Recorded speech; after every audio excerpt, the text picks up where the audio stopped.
Asansol coffee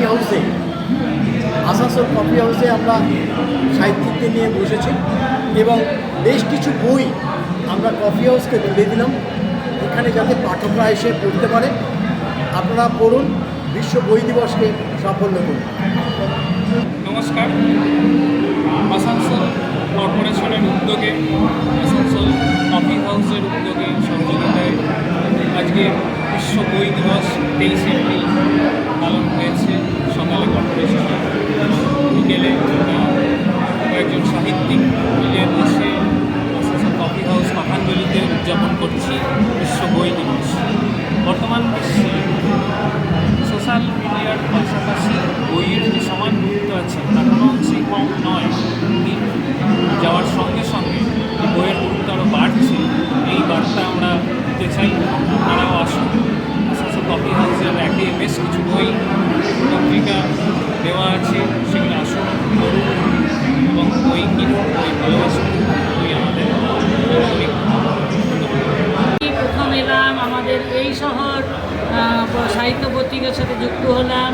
এই শহর সাহিত্য পত্রিকার প্রতিষ্ঠাতা বা কর্ণধার হচ্ছেন আমাদের সমীর ভট্টাচার্য মহাশয়, যিনি শিলিগুড়িতে থাকেন, শিলিগুড়ির নিবাসী, কিন্তু আসানসোলেও তিনি আসেন এবং সাহিত্য চর্চার জন্য আপ্রাণ চেষ্টা করছেন।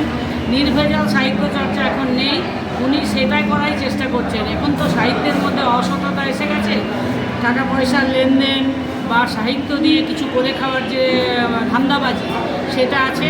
তো আমি বলবো এই সমীর ভট্টাচার্য মহাশয়ের একদম নির্ভেজাল সাহিত্য করতে আমাদের আসানসোল শহরে এসছেন।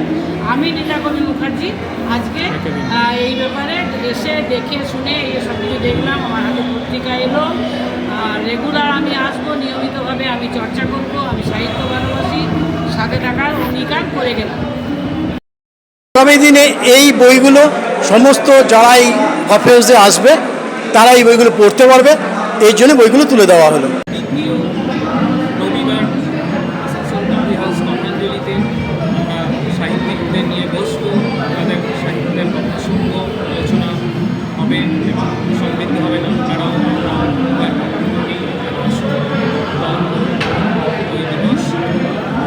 এখন আদালতে মর্নিং কোর্ট চলছে, সকাল 7টার মধ্যে কোর্টে ঢোকা, সমস্ত কাজকর্ম গুটিয়ে বাড়ি আসতে আসতে সেই 2:30-3টে, তারপর কোনোভাবে একটুখানি ফ্রেশ হয়ে নিয়ে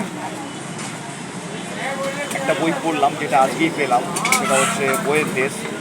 অবশ্যই সঙ্গে আনন্দবাজার পত্রিকা এবং এই সময় দুটো পত্রিকা ছিল, এগুলো পড়তে পড়তে একটু চোখ লেগে গেছিলো। তারপর তাড়াতাড়ি করে উঠে একবার গেলাম, আজকে বাংলার এই শহরের একটা প্রোগ্রাম ছিল আমাদের কফি হাউসে, তবে চলে এলাম।